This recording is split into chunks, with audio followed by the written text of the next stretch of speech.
जब भी कोई व्यक्ति गौतम बुद्ध के संघ में शामिल होता था तो बुद्ध उसे सबसे पहले शांत रहने के लिए कहते थे। ध्यान की अवस्था में जाने से पहले उस भिक्षु को शांत रहना सिखाया जाता था। आज के दौर में हर तरफ सौरी शोर है।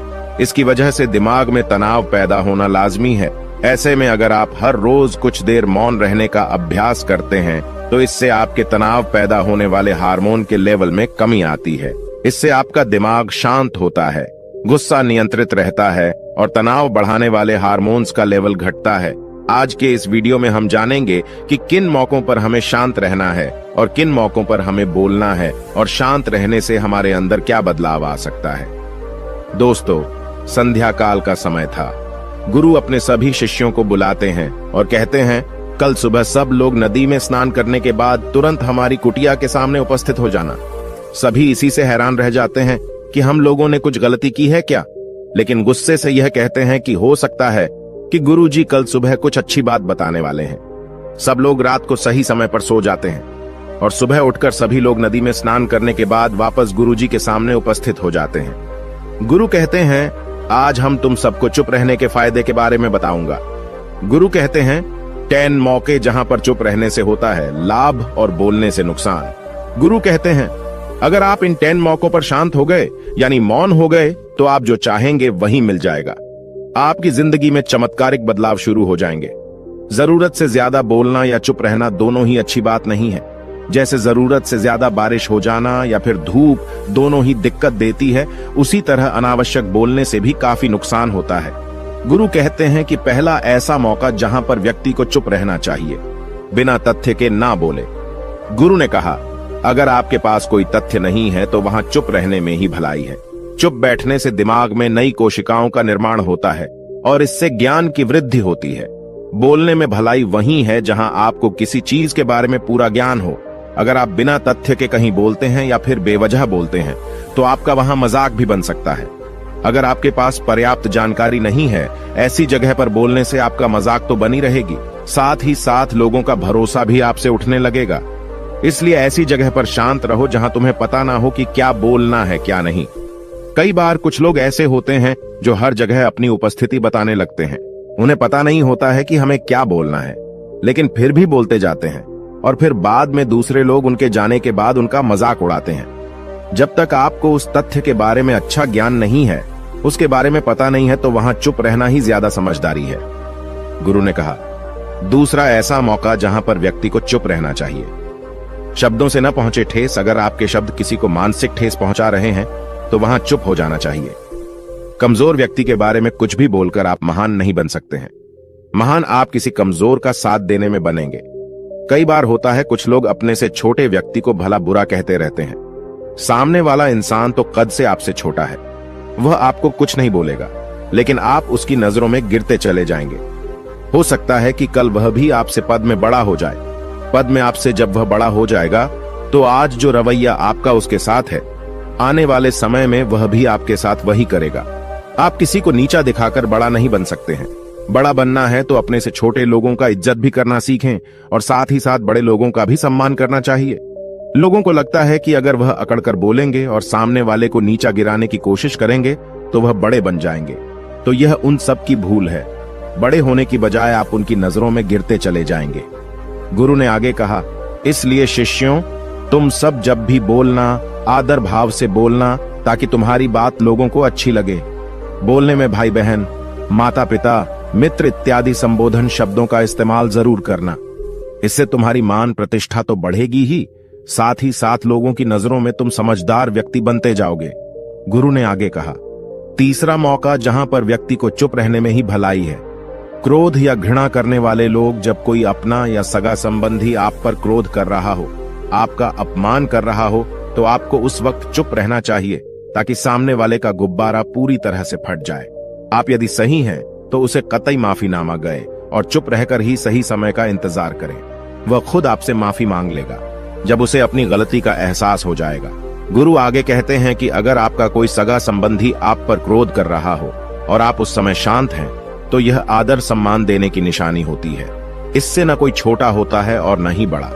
अगर आपको क्रोध आ रहा है तो आप या तो वहां से किसी का अनादर किए बिना चले जाएं या फिर चुप रहें।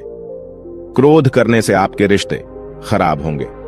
क्रोध करने से हमेशा क्रोध करने वाले व्यक्ति का ही बुरा होता है।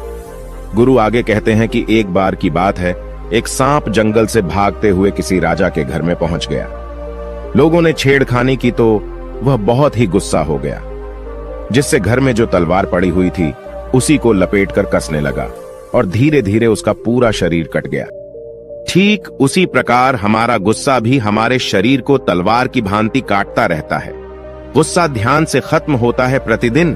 अगर आप ध्यान की मुद्रा में बैठे हैं तो आपका गुस्सा आपके नियंत्रण में रहेगा। गुरु आगे कहते हैं कि यह तरीका है कि आप प्रतिदिन ध्यान का अभ्यास करें। इससे आपके शरीर में जो हार्मोन्स गुस्से को बढ़ावा देते हैं वह सब तुम्हारे नियंत्रण में रहेंगे, जिससे शरीर गुस्से पर आसानी तुम्हारा से काबू पा लेगा। लेकिन एक तरीका यह भी है कि जब भी आपको गुस्सा आए तो आप यह समझने का प्रयास करो कि क्या मेरा गुस्सा जायज है या नहीं। हमें वहां पर बोलना चाहिए कि नहीं। जब आप खुद इस बात का आकलन लगा पाएंगे तो आपको खुद पता चल जाएगा कि हमें गुस्सा करना चाहिए या नहीं। फिर भी आपको गुस्सा आ रहा है तो आप वहां से हटने का प्रयास करें, वहां से दूर चले जाएं। धीरे धीरे समय के साथ आपका दिमाग शांत हो जाएगा। गुरु ने कहा, चौथा ऐसा मौका जहां पर इंसान को बहुत ही समझदारी के साथ काम लेना चाहिए, वहां पर आपको चुप रहना ही चाहिए, जहां पर उस मुद्दे से आपका कोई संबंध ना हो। अगर आपका किसी मुद्दे से कोई संबंध ना हो तो वहां आपका चुप रहना बनता है। बिना किसी वजह अगर आप दूसरे के मुद्दे पर बोलेंगे तो यह आपके लिए अनिष्टकारी होगा। इसमें केवल और केवल आपका ही नुकसान है। जल्द ही आप किसी दो लोगों के बीच हो रहे विवाद में जल्दी अपनी टांग न डालें। अगर सामने वाला आपको बुला रहा है अपना झगड़ा शांत करवाने के लिए तो ही आप वहां पर जाएं। किसी की व्यक्तिगत जिंदगी में दखल अंदाजी नहीं देनी चाहिए जब तक कि वह व्यक्ति आपको नहीं बुलाता है। अपने झगड़े को शांत करवाने के लिए कुछ लोग फालतू में दूसरे के विवाद में कूद पड़ते हैं। इससे उनके मान सम्मान मर्यादा पर लोग उंगली उठाने लगते हैं। गुरु कहते हैं कि 10 मौकों में 5वां ऐसा मौका जहां पर व्यक्ति को बहुत ही समझदारी के साथ चुप रहना चाहिए। आपके शब्दों से किसी मित्र को हानि न पहुंचे। अगर आपके शब्द सामने वाले के परिवार या मित्रों की प्रतिष्ठा के बारे में बुरी झलक दिखा रहे हैं तो आपको चुप रहना चाहिए। किसी के परिवार या फिर मित्र के बारे में बुरा बोलने से केवल आप ही बुरे बनेंगे। जो चीज आसानी से खत्म की जा सकती है उसे अपने शब्दों से बड़ा न करें। बिना चिल्लाए बात करने का प्रयास करते रहना चाहिए। अगर आप बिना चिल्लाए कोई बात नहीं कह सकते तो आपका चुप रहने में ही भलाई है। किसी पर चिल्लाने से आपके व्यवहार के बारे में पता चलता है। ज्यादा बोलने से चीजें हमेशा खराब ही होती हैं। कई बार कुछ रिश्ते ज्यादा तेज बोलने की वजह से टूट जाते हैं। इसलिए अपनी आवाज में मीठापन लाएं। आपके शब्दों से आपके दोस्त को हानि नहीं पहुंचनी चाहिए। कभी कभी दोस्तों के जब हम मजाक हैं तो रहे कि आपके शब्दों से किसी का अनादर ना हो। मजाक को भी हमेशा शब्दों के मायने में ही रखें। जहां किसी को शब्दों से चोट लगे वहां चुप हो जाएं। ज्यादा बोलने से हमेशा नुकसान ही होता है। किसी और की प्रतिष्ठा को अपने शब्दों के माध्यम से उसे हानि नहीं पहुंचानी चाहिए।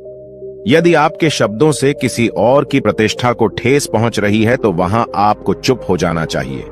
जब कोई व्यक्ति आपके सामने नहीं है तो आप उस व्यक्ति के बारे में बुरे शब्द किसी तीसरे व्यक्ति के सामने न बोलें। गुरु कहते हैं, छठा मौका जहां पर व्यक्ति को चुप रहना चाहिए, जब कोई कर रहा हो किसी की बुराई। जब कोई आदमी आपके सामने किसी तीसरे आदमी की बुराई कर रहा हो तब तुम्हें चुप रहकर बस सुनना चाहिए। अपनी राय व्यक्त नहीं करना चाहिए, क्योंकि जो आज आपके सामने किसी तीसरे की बुराई कर रहा है वह कल किसी और के सामने आपकी बुराई भी कर सकता है।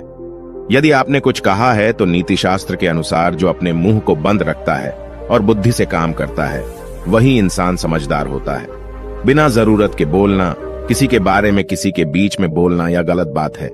कभी कभी हमारे लिए बुद्धिमानी इसी में होती है कि हमें अपना मुंह ऐसी जगह पर नहीं खोलना चाहिए। गुरु आगे कहते हैं कि 10 मौकों में 7वां ऐसा मौका जहां पर व्यक्ति को चुप रहना चाहिए, जब कोई नहीं समझे आपकी भावना। यदि आपको लग रहा है कि कोई व्यक्ति आपकी भावना, दुख या परेशानी को शब्दों में नहीं समझ रहा है, यदि आपको लग रहा है कि सामने वाला व्यक्ति आपकी भावना या दुख को या आपकी जो परेशानी है उसको वह समझ नहीं पा रहा है या समझने का प्रयास ही नहीं कर रहा है या वह आपको ध्यान से सुन ही नहीं पा रहा है, तो ऐसे व्यक्ति के सामने आप चुप ही रहें, क्योंकि ऐसे लोगों को आपकी भावना या दुख से कोई मतलब नहीं होता है। ऐसे लोगों को अपना राज बताकर आप पछताएंगे ही बाद में। इसलिए हर किसी को अपने मन की बात नहीं बतानी चाहिए। अगर आपको लग रहा है कि सामने वाला आपकी बात को नहीं समझ पा रहा है, आपकी भावनाओं को नहीं समझ पा रहा है, तो वहां पर आपको नहीं बोलना चाहिए, क्योंकि आज में आपका मजाक ही बन जाएगा जब आपको लगने लगे कि सामने वाला आपकी भावनाओं को ठीक तरीके से समझ रहा है, आप जो कह रहे हैं वह ठीक से सुन रहा है, तभी आप उसे अपनी बात कहें। गुरु कहते हैं कि 8वां मौका जहां पर आपको चुप रहना चाहिए, जब कोई इंसान अपना दुख व्यक्त करे। यदि कोई इंसान अपने दुख या परेशानी को आपको बता रहा है, तो इसका मतलब यह है कि वह आपको अपना समझ रहा है। ऐसे में तुरंत ही उसे समाधान बताने के बजाय चुप रहकर उसके दुख या समस्या को सुने। उसके दुख या समस्या को किसी और को न बताएं। वह इसलिए नहीं बता रहा है कि उसकी समस्याओं का समाधान कर देंगे, बल्कि वह इसलिए भी बता रहा है कि सामने वाला उसकी बात को समझ रहा है। कई बार बताने से दुख कम हो जाते हैं। आपको अपना दुख इसलिए बता रहा होगा कि उसे लग रहा है कि आप उसकी बात को समझ रहे हैं। दुख बांटने से कम हो जाता है। इसलिए जब कोई व्यक्ति अपना दुख आपसे व्यक्त करे, तो आप चुप मारकर उसकी बात को बहुत ही ध्यान से सुनें, ताकि उसके दुख कम हो जाएं। उसके मन का बोझ हल्का हो जाए, क्योंकि उसके मन में जो भी बातें थीं, वह आपको सब बता दिया। गुरु आगे कहते हैं कि 10 जगहों में 9 ही ऐसी जगह जहां पर आपको चुप रहना चाहिए। जहां पर दुष्ट प्रकृति के लोग रह रहे हों और गाली गलौज कर रहे हों, तो आप वहां पर मत जाइए। ऐसी जगहों से आप चुपचाप निकल जाएं, अर्थात अपनी प्रतिक्रिया दिए बिना आप वहां से चले जाएं, क्योंकि जिसकी जुबान खराब होती है, जो दुष्ट प्रकृति के लोग होते हैं, उनको आप ऐसे समय में नहीं समझा सकते हैं। जब उनका दिमाग पूरी तरह से शांत हो जाए, तभी वह आपकी बात सुनेंगे। इसलिए जहां पर दुष्ट प्रकृति के लोगों आपकी बात को न मानते हों और न ही सुनते हों, तो आपको वहां पर नहीं बोलना चाहिए। गुरु कहते हैं कि 10 माह ऐसा मौका जहां पर आपको शांत हो जाना चाहिए। अपनी सफलता का राज हर किसी को न बताएं। कई बार होता है कि कुछ लोग जो सफलता को बहुत ही जल्दी अर्जित कर लेते हैं, वे हर जगह अपनी सफलता का ढिंढोरा पीटने लगते हैं। ऐसे में क्या होता है कि कई लोग आपकी सफलता से खुश नहीं होते हैं। अगर आप अपनी सफलता का जबरदस्ती लोगों में ढिंढोरा पिटवा रहे हैं, तो लोगों की नकारात्मक ऊर्जा आपको प्रभावित कर सकती है। जब आप सफल होंगे, तो सबको पता चल जाएगा कि आप सफल हो गए हैं। ढिंढोरा पीटने से नुकसान आपका ही होगा। इतना कहकर गुरु ने कहा, शिष्यों, आज के लिए बस इतना ही। अगर तुम सब मेरी इन 10 बातों को अपने जीवन में अपना लेते हो, तो तुम सब काफी हद तक परेशानियों से बचे रहोगे। यहां से जाने के बाद मेरी यह बातें आपके जीवन किसी वरदान से कम साबित नहीं होंगी। दोस्तों, मुझे उम्मीद है इस वीडियो से आपको बहुत कुछ सीखने को मिला होगा। अगर आप नए हो तो हमसे जुड़ने के लिए इस चैनल को सब्सक्राइब करना मत भूलिएगा।